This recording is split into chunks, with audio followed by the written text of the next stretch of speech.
எல்லோருக்கும் வணக்கம். எல்லோருக்கும் தந்தையர் தின நல்வாழ்த்துக்கள்.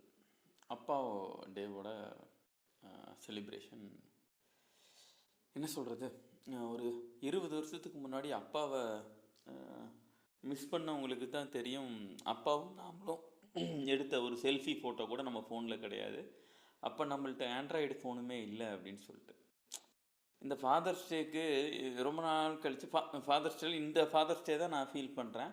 இந்த ஃபீல் பண்ணும்போது ஒரு ஃபோட்டோ எடுக்கலாம், ஒரு ஃபோட்டோ வைக்கலாம் அப்படின்னு ஃபீல் பண்ணும்போது நம்ம ஃபோனில் போய் பார்த்தா நம்ம குழந்தைங்க அப்பாவா என் குழந்தைங்களுக்கு நான் அவங்களோட எடுத்த ஃபோட்டோஸுகள் நிறையா இருக்குது. பட் என் அப்பாவோட எடுத்த ஒரு ஃபோட்டோ கூட என்கிட்ட இல்லை.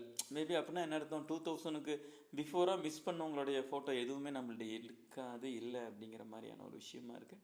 அப்படின்னா என்ன பண்ணுறது, அப்பாவோட ஃபோட்டோவும் என் ஃபோட்டோ என்னுடைய பழைய ஃபோட்டோவையும் இணைச்சி நான் ஒரு கிளிப்பிங்ஸ் எடுத்து நான் போடுறேன். பட் எங்கள் அப்பா எனக்கு ரொம்ப ஸ்பெஷல். எங்கள் அப்பா என்ன சொல்கிறது, நான் கடைசி பையன், நான் 2 பையன், நான் தான் கடைசி பையன். அப்படிங்கும்போது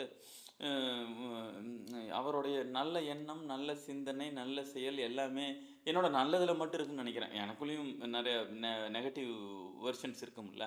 பட் அதனால தான் இதில் எழுதும்போது கூட நான் எழுதுனேன், எங்கள் அப்பாவோடைய நல்ல தாட்ஸு, நல்ல திங்கிங், அன்பு, கருணை, பாசம், கோபம், வேகம், இது எல்லாமே எங்கேயெல்லாம் நல்லதில் இருக்குமோ அது எல்லாத்துலேயும் சிவராமன் அப்படிங்கிறவர், பிபி சிவராமன் அப்படிங்கிறவர் என் கூட வாழ்கிறாரு. என்ன சொல்கிறது, எங்கள் அப்பா மாதிரி ஒரு பர்சனை நான் பார்த்ததே இல்லை. அவர் எப்படி இந்த இடத்துலலாம் மிராக்கிளான டிசிஷன் எடுக்கிறாரு. அவர் படிப்பறிவு கூட பெருசாக இல்லை. ஒருவேளை அவர் ஆடிட்டராக இருந்தால், ஒரு வக்கீலாக இருந்தால் என்ன முடிவு எடுப்பாருங்கிற வெர்ஷனாக தான் நான் இருக்கேனா அப்படின்னு கூட நான் நினச்சிக்குவேன்.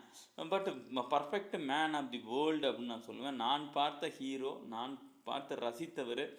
இந்த இடத்துல இப்படிலாம் என்னை வளர்த்த நிறைய இடத்துல கூட நான் இப்படி ஒரு மனிதரை நான் என் லைஃப்பில் சந்திக்கவே இல்லைன்னு நினைப்பேன். இந்த உலகத்திலேயே நான் பார்த்த மிகச்சிறந்த மனிதர் அவர்.